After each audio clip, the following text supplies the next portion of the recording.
Petit exercice d'application concret des splines, je vais par exemple en vue top dessiner le plan d'un bâtiment. Alors on pourrait imaginer évidemment que j'ai au préalable créé un plan sur lequel j'ai appliqué une image de mon bâtiment ou tout simplement importé dans Max un fichier venant d'AutoCAD ou d'Illustrator, mais ça ce sont des étapes supplémentaires. Donc ici juste pour la partie compréhension des splines, je vais dessiner mon plan sans référence en dessous. Alors dans un premier temps je vais aller paramétrer ma grille, donc clic droit bien sûr sur les outils d'accrochage, vous avez ici Home Grid, de manière à ce que chaque carré de ma grille fasse au moins 1 mètre, donc 100 cm. Ok, donc ça me permettra au moins d'avoir un bâtiment avec des proportions cohérentes au niveau des dimensions.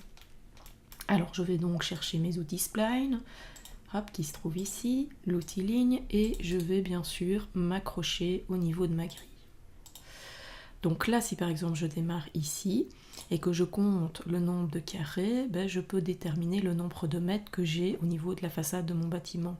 Donc on ne va pas faire quelque chose de trop grand ici, c'est juste pour comprendre l'application des splines. Donc par exemple j'ai 2, 4, 6, 8, 10 mètres. On va faire sur 2, 4, 6 mètres par exemple. Ici je vais rajouter... hop, 5 mètres et ainsi de suite. Donc là, vous voyez, je suis dans des proportions tout à fait logiques pour une pièce style salon, appartement. Alors, ici, je vais, par exemple, refermer ma spline. Ok. Je désactive l'outil d'accrochage. Donc, j'ai ici, on va dire, un espace salon, salle à manger, cuisine, hall et pourquoi pas ici un garage.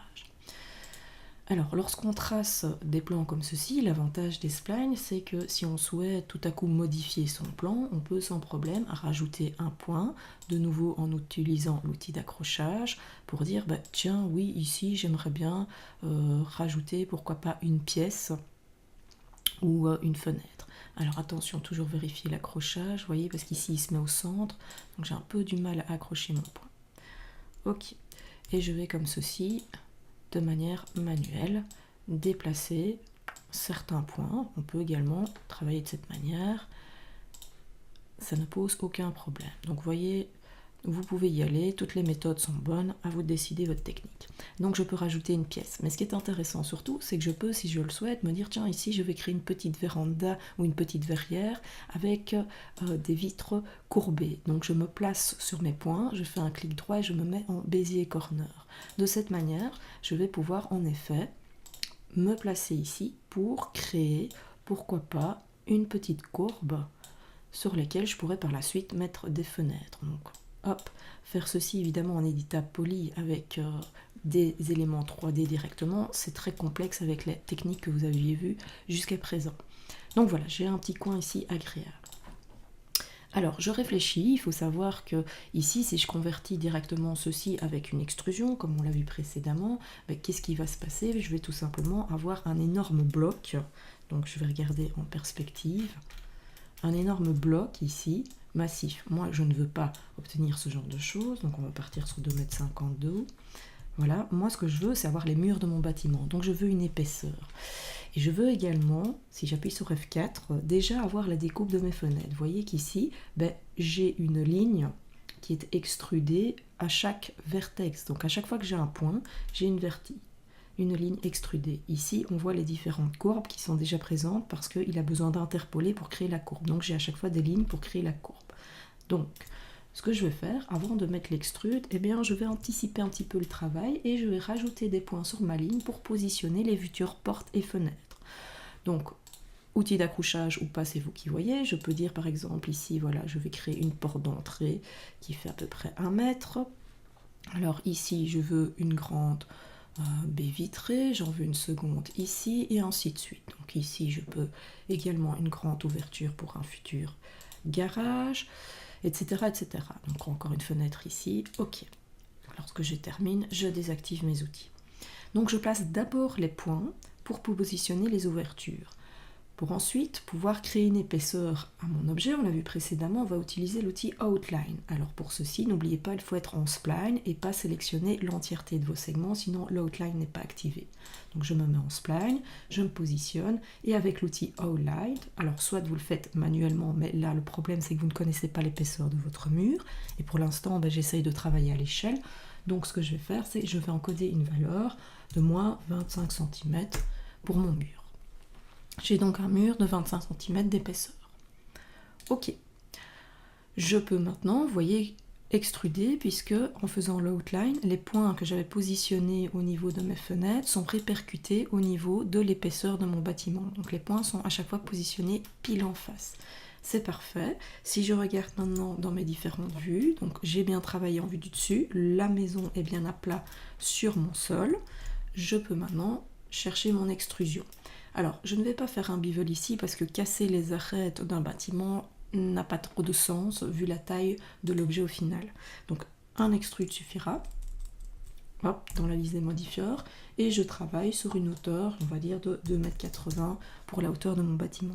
Et je constate en effet que là où j'ai placé des points sur ma ligne au départ, donc je remonte, là où j'avais par exemple créé une ouverture pour ma porte d'entrée, lors de l'extrusion, eh bien, je retrouve des segments à cet endroit-là. Donc c'est parfait parce que ça va me permettre de gagner du temps par la suite pour mon travail. Parce qu'il faut savoir qu'une fois que votre objet est en 3 dimensions, que vous l'ayez créé à partir d'une spline ou pas, peu importe, eh bien vous vous retrouvez avec un volume 3D. Donc je peux maintenant, si je le souhaite, convertir mon objet en éditable polygone. Donc clic droit, converte tout, éditable polygone.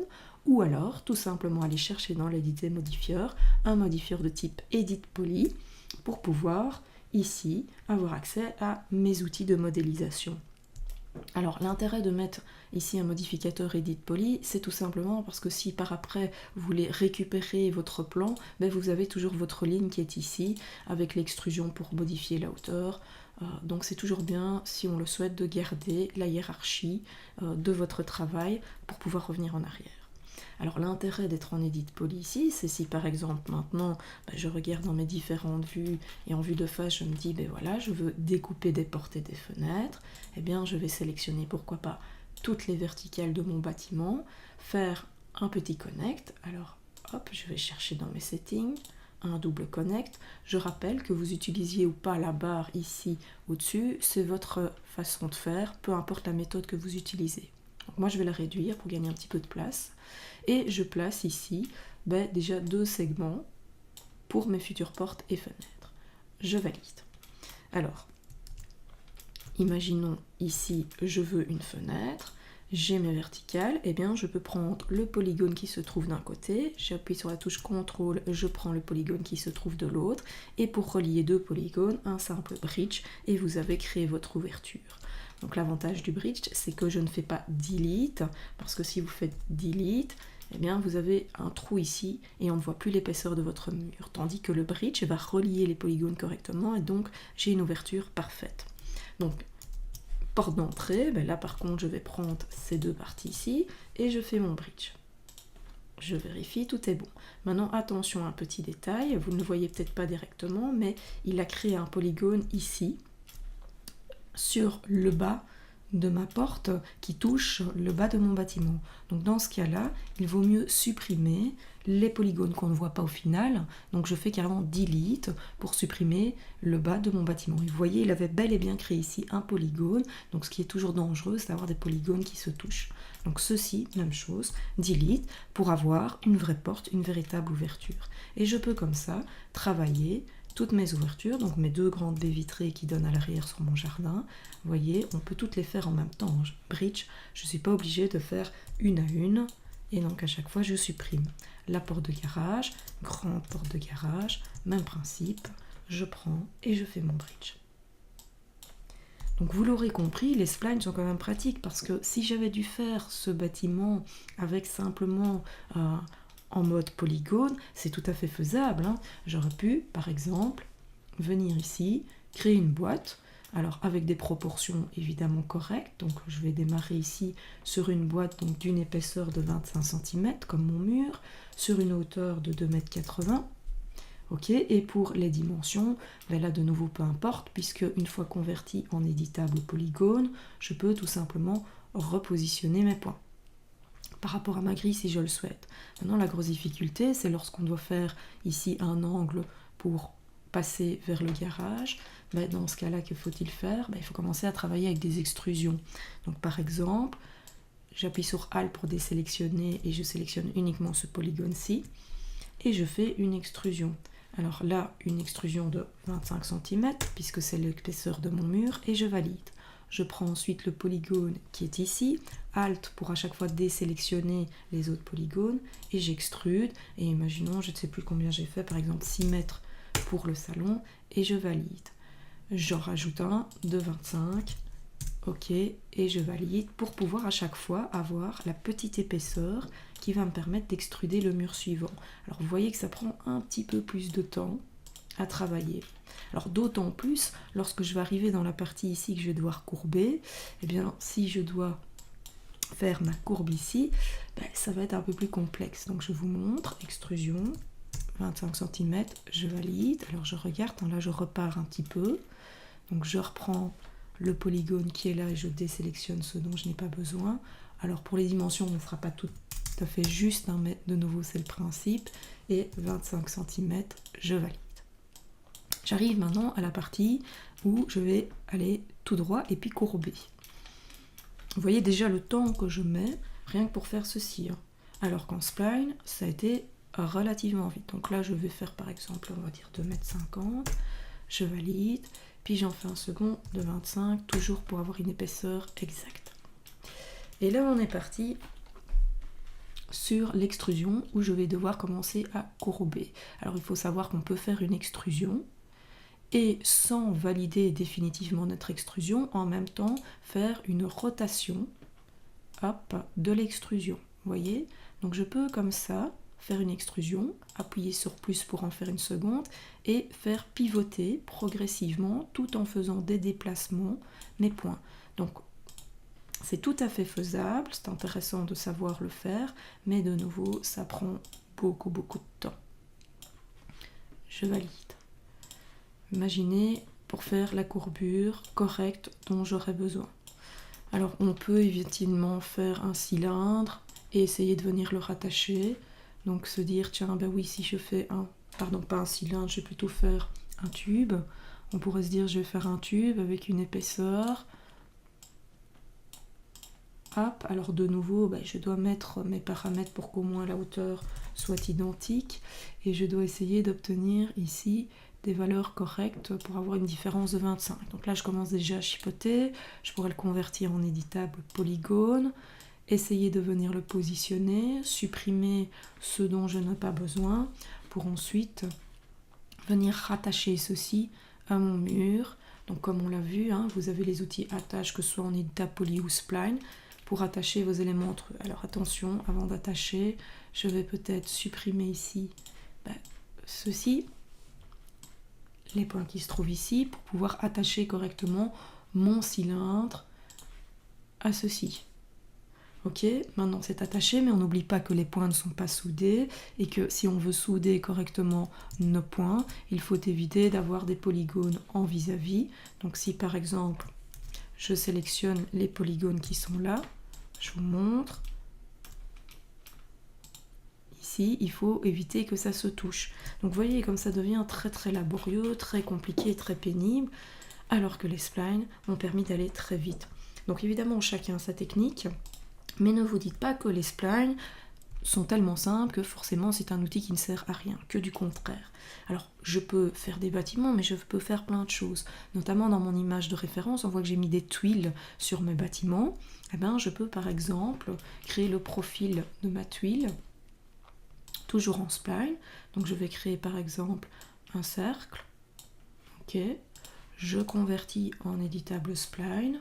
Je supprime ce dont je n'ai pas besoin, donc par exemple ceci, et je donne une petite épaisseur à ma tuile. Alors, petit détail quand même, on va peaufiner un petit peu celle-ci. Alors ici, je vais me mettre en corner pour avoir un petit rebord de raccord. Alors, vous voyez ici, vérifiez bien que je suis en Bezier corner pour casser mon angle. Hop, hop, hop, pour avoir une petite inclinaison. Alors cette petite inclinaison est nécessaire parce que lorsque je vais donner une épaisseur à ma tuile, ok, eh bien l'idée c'est que lorsqu'on les positionne sur le toit, si je les duplique, vous voyez que ici ça se superpose correctement. Donc je vais évidemment modifier celle-ci en relevant tout simplement un petit peu mes points qui se trouvent là, et en rajustant éventuellement la courbure. Comme ça, lorsque je dupliquerai mes tuiles sur mon toit, vous voyez que le raccord se fera correctement. Alors, de nouveau, je crée le profil de ma tuile en spline, et puis je regarde évidemment en perspective. Alors là, je ne suis plus à l'échelle, il faudrait que je la fasse plus petite. Je vais ici mettre cette fois-ci un bevel, pas une extrusion, parce que sur la tuile, je veux casser mes angles. Donc je vais chercher mon bevel, je travaille avec les valeurs du bevel. Ici, je vais donner... Alors, on va faire... Donc vous voyez, hein, évidemment, c'est pas possible d'avoir une tuile de 6 mètres de longueur.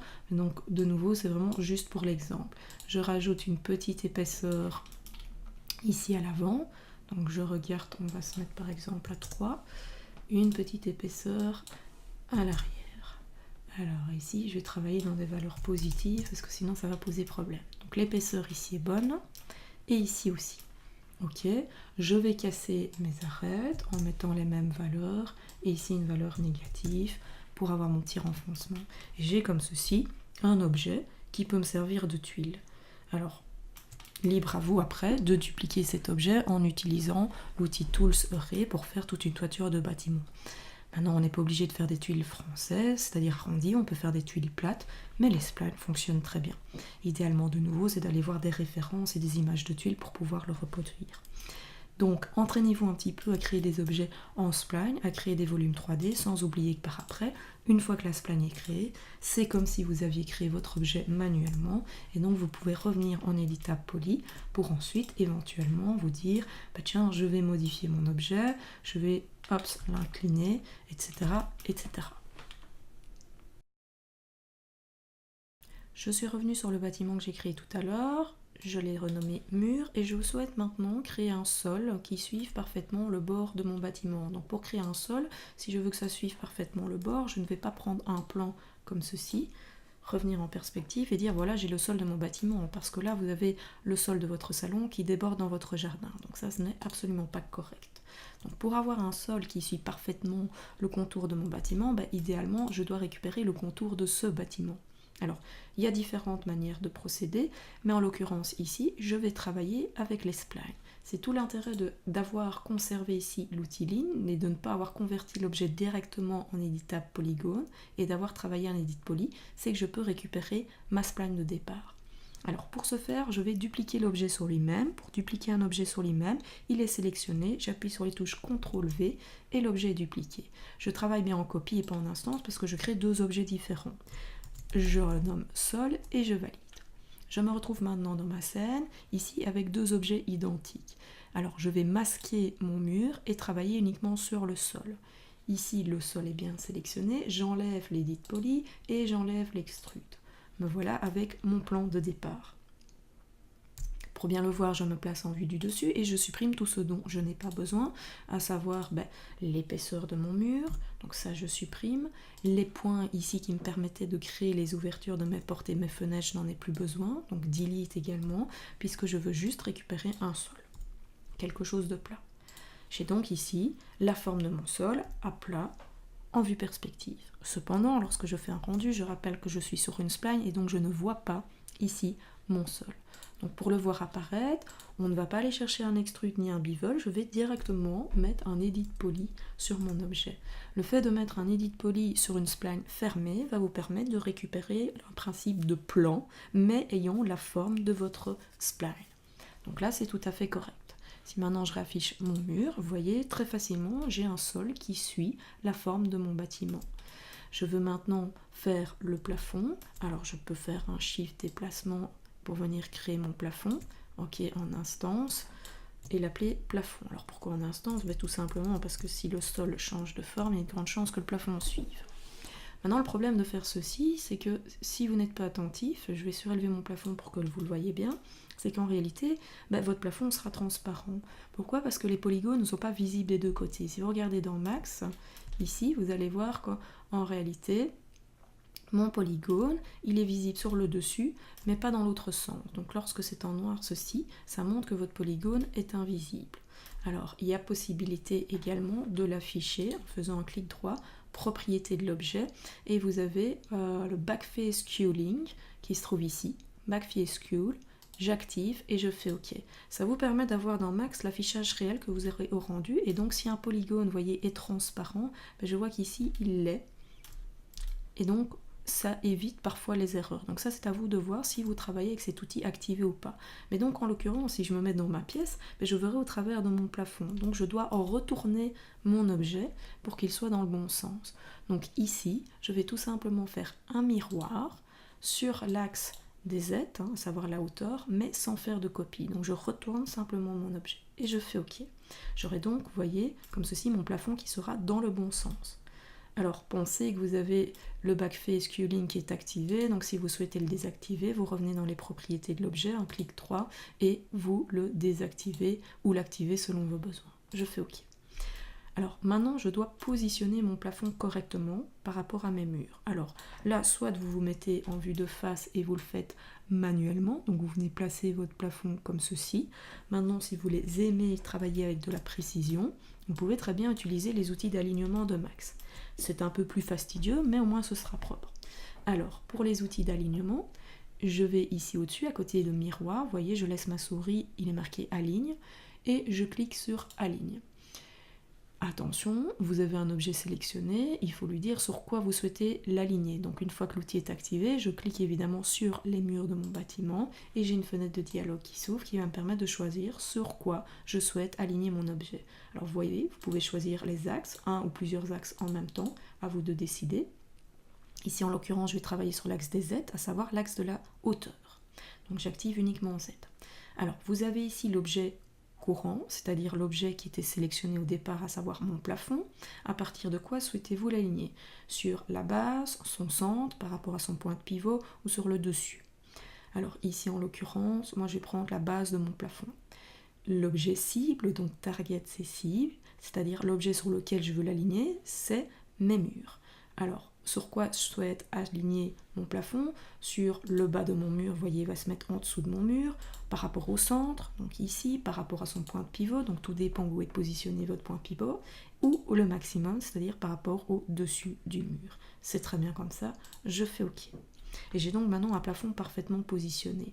Alors notez que mon plafond déborde, et vous voyez ici, je vois des artefacts apparaître. Tout simplement, pourquoi? Parce que mon plafond touche les polygones du dessus de mes murs. Alors ce que je vais faire, c'est tout simplement masquer le plafond, revenir sur mon mur et prendre ici le dessus de mon bâtiment et le supprimer, de manière à ne pas avoir de polygones qui se superposent et qui risqueraient de poser problème au rendu final.